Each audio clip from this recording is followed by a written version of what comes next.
Welcome to Old News. My name's David. And I'm Russell. And it's good to be back. I was wondering which of us were going to say that. I thought I'd leave a pregnant pause there and see if you're going to start the panic. And you did, which was marvellous. Yeah, I did. So, how are you? I'm alright. I'm a bit knackered. Knackered? Knackered why? From many days in a row of painting. Well, it's been nice, this time of year. It's starting to get light in the evenings, which is nice. And the best thing about it is I don't have to suffer so many blooming idiots with their fog lights on in their cars. I am so sick. It happened to me on the way here to record this evening. It was just starting to get dark, really. And what possesses people? Why? Why do they have their fog lights on? Well, you know what? Going back in time, old news style for this one. I remember when we were relatively young, and I guess it must have been Mam was in the AA, and she used to get the AA magazine through the post. Oh, yes. And there was a letters page in that, and there was discussion about fog. Someone had written in the month before about, fog. The definition of fog is droplets of water suspended in the air, something like that. A thick mist? Yeah, yeah. And some fool, I could just imagine them sort of angry from Basingstoke or somewhere. Tunbridge Wells is what is more like droplets of water suspended in the air than rain? Was what he wrote. So his argument, he's going to put he puts his fog lights on in the rain. It's in the name. It says fog. Yeah. Yeah. It gets right up my nose. I was just thinking about this, right? Because the rule is 100 meters visibility or something, isn't it? Or is it less than that? It's very, very rare that fog is actually that thick that you'd ever be justified putting front headlamps on. Backlights is not so. Yeah, it's 2 light posts distant. Right, there you go. And it's very rare that fog is that sort of heavy. There's probably coastal areas or whatever, but maybe it's more common. But if say for example, like in a fit of deregulation, the government were to abolish that rule tomorrow, do you think there would be a section of society would then delight in making their cars into rally cars, and then they would have like 16 lamps on the front? Yes, you just know just blinding people. Well, you know what I dislike? These really, really bright blue headlights. Oh, yes. That's kind of it. You look in your mirror and you think, oh, God, there's a police car behind us. And then you realise, no, it's just someone with ridiculous headlights about 3 miles behind you. Yeah, that's right. Going up and down. Yeah, because as they go slightly bumps on the angle, they have this, the blue colour. I love the fact that you're always looking in your review mirror and saying, my God, it's the old Bill. It's the Rozzers. Quick. Put the killer whale back in the boot. Get Shamu out of here, right? Is that's an old Simpsons joke, isn't it? Right, yeah. Oh dear, yeah.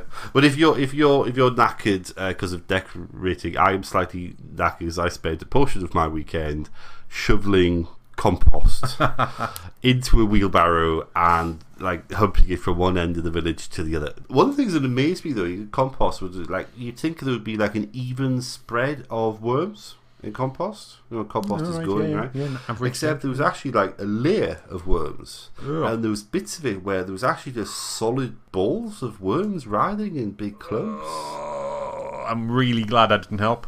Yeah, it looked not unlike noodles. Oh, it's old news. We have beer this week. Beer, yes. And it's of a legally determined strength. Yeah, it's actually real beer. Real beer. Yeah. So are we going to advertise on behalf of the manufacturer? Well, I've got one that's named after a certain spotted bird. And I have one which the pronunciation is always in dispute. No, it's not always in dispute. It is pronounced correctly one way, and it's pronounced in the French way if you're talking about something else. Well, the famous engineering firm. Yes. Right, who is Canadian, isn't it? Yeah, well, French-Canadian. French-Canadian. Quebec. Right, I did not know that. Yeah. Right. Yeah. So, I guess, would they then describe themselves as French, if they're from Quebec? No, I think they would describe themselves as French-Canadian. French-Canadian. Not French. Because remember, they're still royalists. Oh, yes. They didn't go through the revolution. That is true. I wonder if there's anybody in French Canada that still retains noble titles. not be entirely outlandish, because there's still places in there in Germany, I think it is, where people still like have titular titles, and it is all still sort of kept going, despite the fact that it's been a republic for quite some time, I guess. When did the Kaiser get the push? I nearly said 2018 there, 1918. And right at the end of the First World War, yeah. Old news. Right, so bringing this bang up to date. Yeah. Back into the 20th century. So we're going to change the running order slightly, and I'm going to do the how to get in touch with us bit. Yeah, because it would be great to hear from some of the listeners and also hear some of their opinions as well. Yeah. Like, if people think an episode is good or bad, please let us know, but tell us why you thought it was good or bad. That would be really interesting. Feedback, yeah. Evidence-rich feedback. There's people I know from work toe curling now. Okay, that has sort of a workplace sort of written all over it. Yes. Yeah, right. You can get in touch with us by going to our website, www.oldnews.podbean.com. You can email us at oldnewspod@gmail.com. You can go to our Facebook page, just search for Old News Podcast. You can tweet at us. I never know how to word this. I want to say tweet us at Old News Pod, but is it tweet us at Old News Pod? The at is kind of awkward. Yeah, I would sacrifice grammatical correctness and just use one at. And we're also on YouTube. Again, just search for Old News Podcast. You're going to insert a silly sound effect at that point, aren't you? I don't know. You went mad in the last episode. Mad! I tell you, two sound effects. Jacques, you're building a soundboard, and you're going to go power mad. We do now have a folder on the hard disk here for podcast sound effects. Amusing sound effects, because we all know what it's like. Amusing sound effects are going to be like boing. Squelch. Now you're just giving us excuses. Yeah, marvellous. Right. Okay. So we should probably talk a little bit about today's subject, which is digital switchover. Digital switchover. Old news. We thought we'd revisit this just because it was kind of one of these curious incidents in fairly recent history that everybody talked about, and there was like an awful lot of sort of wailing and gnashing of teeth about whether people are going to be excluded, and the effect on things which are very, very important to us, but kind of seemed to pass over without much further comment. But I think there's some interesting issues which we'll get to sort of along the way. So in Old News, we've always talked about specific dates. So the date I've chosen is the 24th of October 2012, which was the last day of the switchover. I generally thought that the last area to switch over from analog TV to digital TV entirely was our area, Tyne Tees and London. But apparently it wasn't. It was on the 24th, a couple of days later than us, in the UTV area, which was based in Northern Ireland. And the reason why that was slightly delayed was because it was all done in conjunction with a similar switchover in the Republic of Ireland, where they switched off their analog services as well. So obviously people will be very familiar with what was the existing 625 line system. And one of the things that I think we might sort of put a bit of a health warning on this episode, like when I was looking into this, I realised it was very easy to drown in like a technical jargon, some of which I was familiar with and some of which was like, I have no idea what they're on about. There's a whole load of technical issues. There will be a few things which are maybe UK only, so we'll try and spot if I use something that's UK only, like shout at me, we'll try and explain, and I'll do the same for you. Right, because there'll be some obscure things along the way. So Tyne Tees was a regional television area betwixt the rivers of Tyne and Tees. Well, it went up to the border with Scotland, didn't it? Yeah. The whole transitional period was from 2007 to 2012, so this was done in a staged process. The very first bit was actually a trial in March of 2005. In a place called Ferryside Transmitter, which was a bit of Wales, including Clan Steffan, Forgive my Welsh pronunciation. And one of the things that was really interesting was that even at that early stage, they realised there was people who had a weak analog signal who'd been getting by fine for years and years, despite a certain amount of fuzziness and snow. And when they changed to digital, nothing. It didn't work. Yeah, so which is probably something we might return to. The whole thing was orchestrated by a company called Digital UK, jointly owned by the BBC, ITV and Channel 4. It was delivered under budget and on time.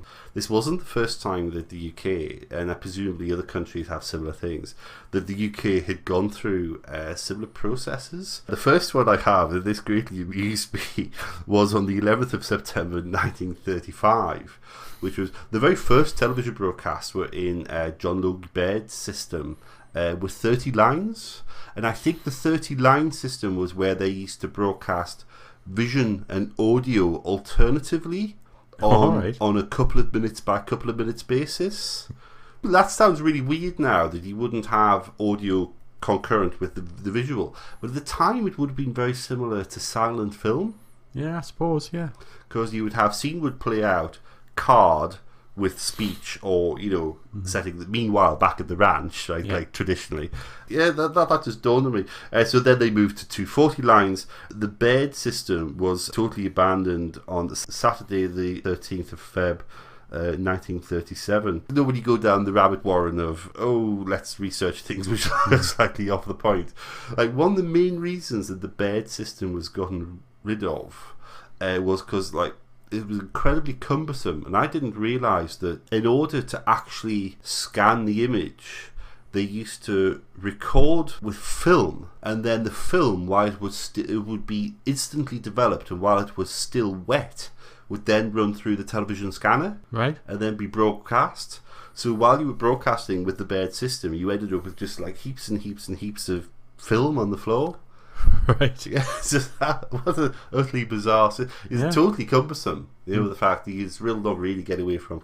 And so one of the things I thought I might do now at this point is redress a bit of balance, because everybody talks about Baird, knows the great British hero Baird, sort of developing TV. But actually, the system we got was Marconi EMI, which is a very famous company, still in existence in one form or the other. And there's two fellas, Isaac Schoenberg and Alan Blumlein, who both were living in Britain at the time, came from elsewhere. And I think Blumlein more or less came up with the modern TV system one morning in his bed on a Sunday morning. That's why it's good that I spend so much time just sitting in bed in the morning. Yeah, exactly right. Because one day I'll invent television. That's right. Yeah, I find it remarkable because they had this thought that the Baird system was just ridiculous and there might be a better way of doing it, and they'd been working on it under the leadership of Schoenberg, and he just sort of thought about it one morning, and it just all came to him. He was like an electronics genius, and he went in on the Monday morning and said, right, this is the way it's really going to work, all the work we've done now plus all this other stuff. And we got the 405 line system, which lasted is black and white only until 1985, right? Which it was amazing to think that old system was still knocking around until quite late, despite the advent of 625 line and colour broadcasting in the 60s. First station in colour, BBC Two, yeah. The snooker. Was it the snooker, was it? I believe so, yeah. Oh, right. Yeah. And for those watching in black and white, the red ball is the one behind the blue, right? Yeah. For those international listeners, snooker is a game that's a bit like pool, but better. Controversial. Well, it's more skilled. We ended up adopting in 2012 this digital terrestrial system, which is DVB-T. Although you see this written on televisions, it's an acronym we never sort of use, is it? It's Digital Video Broadcasting Terrestrial, and there are a load of other systems around the world. I think most of Europe has gone for a similar system, the same or similar system as us. Canada had it and then abandoned it, presumably because they have the problems that like America has. It's such a vast area. Producing a network that's kind of meaningful is like incredibly expensive. But whereas they tend to have more sort of regional systems that broadcast over large areas. So I think they've gone more different directions with satellite technology and things, but much more. Of course, the cable systems are so much more common there as well. Yeah, so DVB-T launches, and so long before the switch off of analog, and it just has this incredibly painful birth. So like a certain chunk of it is given over to the BBC, right? And I think we should both declare an interest here at this point, right? I love the BBC. Yeah. Do you love the BBC? Yeah, I feel like I'm being inducted into something now. Into some sort of cult. I love the BBC. Yeah, but I think one of the criticisms of a lot of these systems, isn't it, that we gave the BBC a huge amount of bandwidth, which they promptly did out with. For a long time, yeah, they did very little with, yeah. For our international listeners, nout means nothing. Yeah, but obviously they're one of the big boys of broadcasting the UK, and you know they will be for a long time yet. And so you've got like this sort of private thing that which is like a paid-for system that everybody's forgotten about, called UnDigital. No, everyone remembers it because of the monkey. The monkey. Monkey. Oh yeah, the terrible advertising. What? Stop right there. Classics of advertising, I think you meant to say.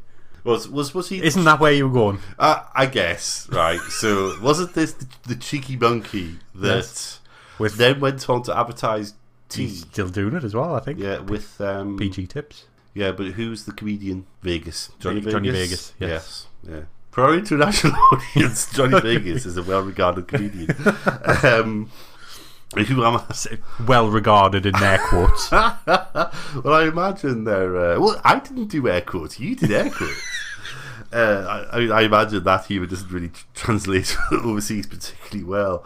But the idea is that there was a very limited platform at this point. Like a very narrow amount of space to broadcast commercial content, and they made it a paid-for system. So you had to have like a de-encryption, and there was a card you bought, I remember, and you slotted the card in or whatever, which sort of vaguely resembled BBC Select. I can't remember that. Yeah, totally forgotten about it. It was an analog system years ago where the BBC was selling educational content and things in the evenings, like at night. And you had to have the big circle logo, and you had to have a special box with a card you put in. Anyway, totally forgotten about. And the nieces of this it didn't work. It financially collapsed. One of the major. Well, you say that. You know, that's basically the same system as Sky was and still is. It's a box that you put a card in. Yeah, but isn't this the problem here? That why not just get Sky for a lot of the same content at that point? Well, for more content. For more content, yeah. The things like the Discovery Channel and whatever, you know, as well as the sport and everything else.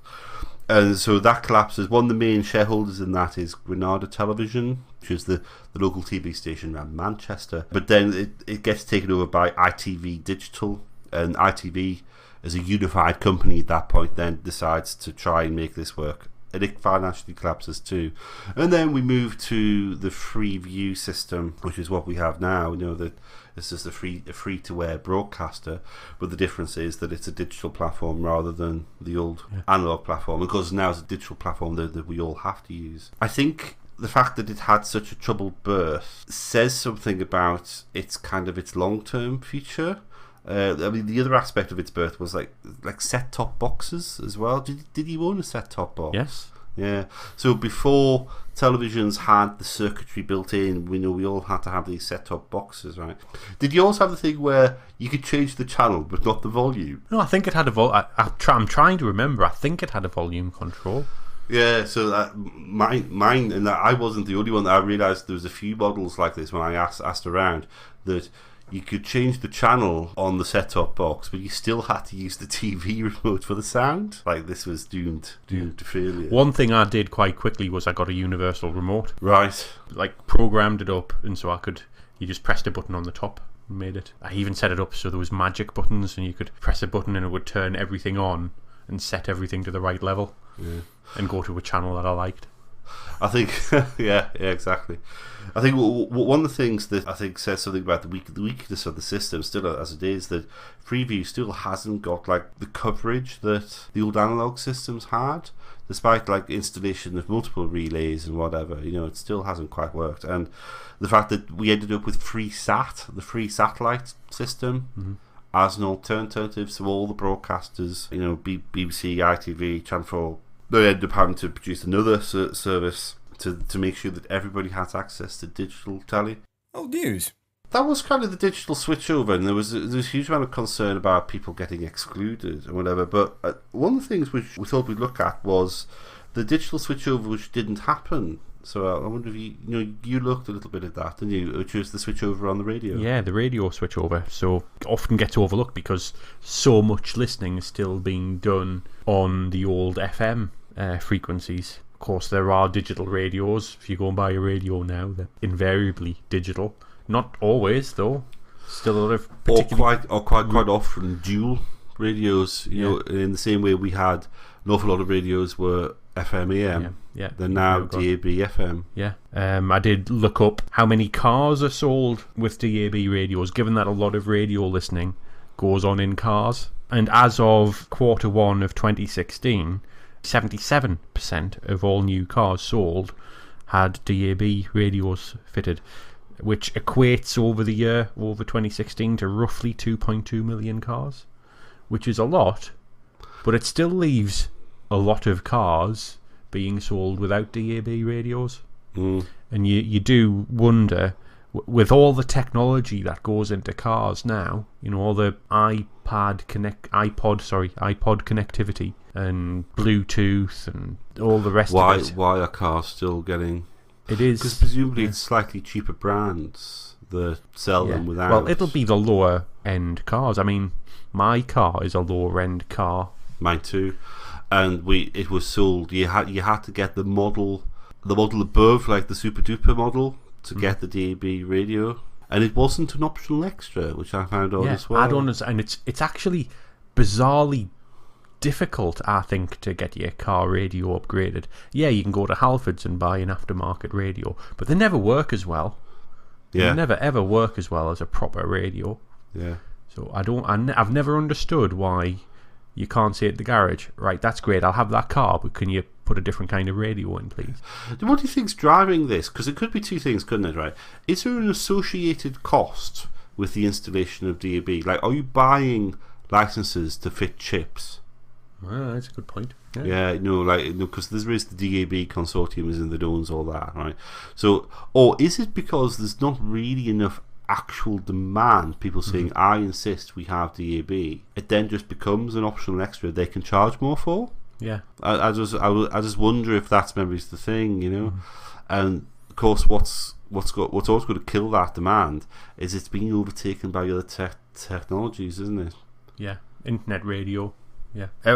To go in a way to get back to what the switchover, it was originally planned to switch over radio to entirely DAB, digital audio broadcasting, in 2015. Right. So we've 2 missed. years ago. Yeah, we've missed that. Yeah. And it's now looking to probably be 2020. The radio industry, we're pushing for 2018. It's not going to be practical. Yeah, because the government have set a load of criteria, haven't they? Instead of having a fixed date for switchover, they've said that coverage has to be the same as FM, and national radio coverage has to match the FM coverage. Right. So that's pretty hard that's to do. Demanding, because that's 98% of the country. We'll see also the parallel with the DVB system, what we're talking about. Yeah. Local digital radio has to reach 90% of the population, and 50% of listening is to be on digital. Right. So that suggests that 50% of listening isn't on digital yet. Now, that's going to be hard as well, because I bet a lot of local radio listening, particularly like local BBC stations and things, will be in far-flung and rural communities. Yes. Which tend to be more vested in local services. And obviously that's going to be harder to get digital systems to them. So again, because there's two sort of switchovers here that haven't happened in the past, isn't there? When FM came in the 70s, wasn't it, when that started? It was always thought that the AM signal would be switched off, because who wants to listen to mono sound? But in fact, what happened was we ended up with a whole AM market and FM market. Yeah. And the AM system merrily carries along. Still goes along, yeah. It's just as busy on those bands as it ever was. So presumably you make less money on them now than you used to.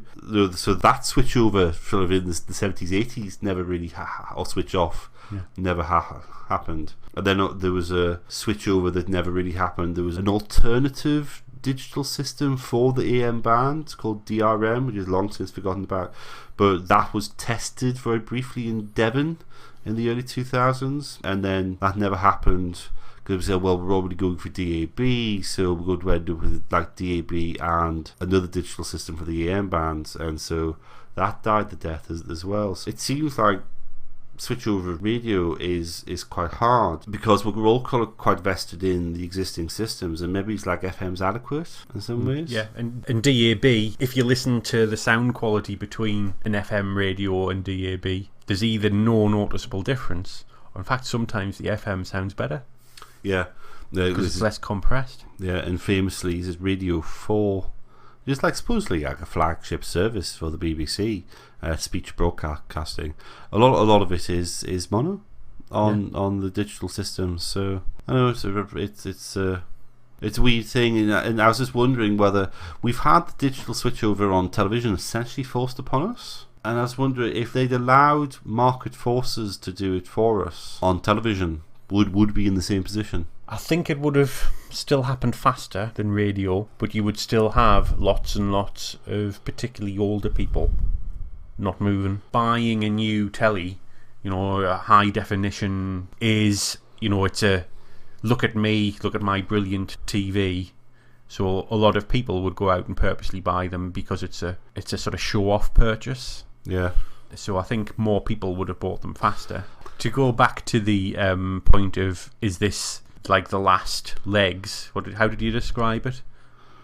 Well, the I don't know, the last throw of the dice. Yeah. There's so many competing systems. If you take my house as an example, I've got one DAB radio in the kitchen, but if I want to listen to the radio in the living room, I just put it on my Sky. Yeah. If I want to listen to the radio up in my bedroom, I've got a free sat box. I just put it on there. Well, I think as things increasingly become internety, if that's a word, this is all this sort of technology convergence things that's been going on for years and years. Then things like internet radio and things like Netflix and Amazon Prime and so on. All these things all just come through the data tubes. Yeah, data through the series of tubes. And so all these systems start to look like obscure end notes that we will have for maybe a few more years yet, but will gradually wither on the vine. Old news. So I think that nicely moves into my next point, which is about I've called it ghettoization. One of the things that digital systems do, they've created a huge amount of choice. And this is always the argument, isn't it? That especially from the commercial side, greater choice for the consumer, which I broadly support. But it also means that you get lots and lots of separate channels for different things, and things become ghettoized in ways which I think are damaging. So a good example, I think, is children's TV. So we used to have children's TV slots on the main channels. That was all well and good. But one of the side benefits to that was that it was also a way into adult services for children as they grew up. Children as they grew up. And I think that's very important for things like, the old broadcasters like ITV, commercially, but also, of course, the BBC. The BBC has to justify why they exist because of the licence fee. And if children are just going to watch children's services and then as they become adults, just go elsewhere through things like broadcast through, over the internet or whatever, the BBC might very quickly see its audience wither away. It hasn't happened yet, because they've had big hits in the last 10 years. But I don't know. I'd just be interesting to see over the next 10, 20 years, is the existing system stands, will younger people just then stop engaging with old broadcast media? We're part of the problem here, are we? Providing alternative outlets. Well, the barriers are reduced to just broadcast. Yes. Yeah, here we are. We bought 2 microphones. That's it. Great. Yeah. Away we go, and the pen and paper. One of the other things is like some problems of ghettoization. Though I think it's multifaceted. Right, so separate from children's programs, we've got youth programming. Right, so the BBC had BBC Three, and it's very easy to bash BBC Three because it put out some rubbish. Right, and I've got a friend who we agree on almost things broadcasting, but the BBC chopped BBC Three and it's made it online only. And my friend was going, well, it was rubbish. Right, just absolute nonsense, whatever. But that might be true, but there was some good stuff on it. And B, do you not think the BBC should be serving young people? And it's an easy service to cut because it's maybe quite a narrow market. Yeah, young people don't have much of a say. Yeah, and so when cuts come, and cuts may have to come, and it did for the BBC, it got attacked, and there was nobody to defend it. And I think there's a terrible culture in this problem of just bashing young people and bashing children anyway, which is like just a cultural thing we have. And then the third aspect of ghettoization, which I think is maybe a little more serious, is particularly services devoted to black and ethnic minority communities, or just sort of minority broadcasting in general. So we used to give an enormous splodge of spectrum to minority broadcasting because that's why we have Channel 4 on TV. Right, so Channel 4 is nationally owned but kind of funded commercially through advertising, and their remit is to produce content for minority interest. Right? Whether Channel 4 still fulfills that remit now, it's up for debate. Yeah, very, very debatable. The BBC have things like One Extra, which is sort of a music radio station just for black music. Yeah, music of black origin. Yeah, music of black origin and sort of urban music, they might say, because urban is, of course, we all know, a synonym for black. So let's just sort of get over that. And we've also got the Asian service as well. And again, I just thought it's a weird form of ghettoization because it must be then very hard for other main popular channels to kind of justify giving space to that kind of broadcasting. And I just think that might be quite bad in society, that would become increasingly... It's been done with all the best intentions, but is it actually going to have the opposite effect of what those intentions were? Yeah. These problems, I think, are all building up to the bigger question is broadcasting just the idea that you would broadly cast stuff into the ether for it to be passively received? Is that dead? Is that model dead? Are we going to go to a world where it is just fully on demand? I think there will always be a market for just passive watching or listening, because there'll always be a certain number of people at certain times who just want something going on in the background. Oh, I guess. Can't you do that with a Spotify list? Yeah. Or a robot that does that for you? What's the difference between just going on Spotify and saying play some music and turning the radio on? There's no... Spotify is, in that sense, if you're using it like that, it's essentially just a radio station. I guess it is, yeah. And it's the radio station of your choice, because presumably it'll tend to play things that are in your taste, that match your previous selections or whatever. I guess you're right in that it's like choosing a channel and listening to it, I guess. My take on it is, much as I'm a fan of technology and interesting systems, I think digital telly in the end will probably go the way of the dodo, and one way or the other. Yeah. Because your television will eventually just end up on the end of an internet connection rather than on the end of a radio signal. Yeah. Maybe the listeners agree or don't agree. Get in touch. Get in touch.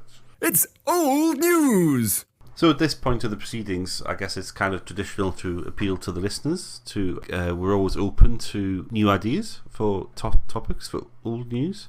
So if you'd like to get in touch, please go down any of the channels mentioned earlier in the podcast and let us know, because I think there's a few of the topics we've done now have been listener suggestions and have been quite a few. Actually, more of them have been listener suggestions than ours. Yeah, and they've been quite popular. So thank you to those people who've already contributed, and more please. At this point, we also do the thank yous. So we'd like to thank bensound.com for providing royalty-free music, and also to the great Peter Kitson for the use of his voice. Oldeth, newseth.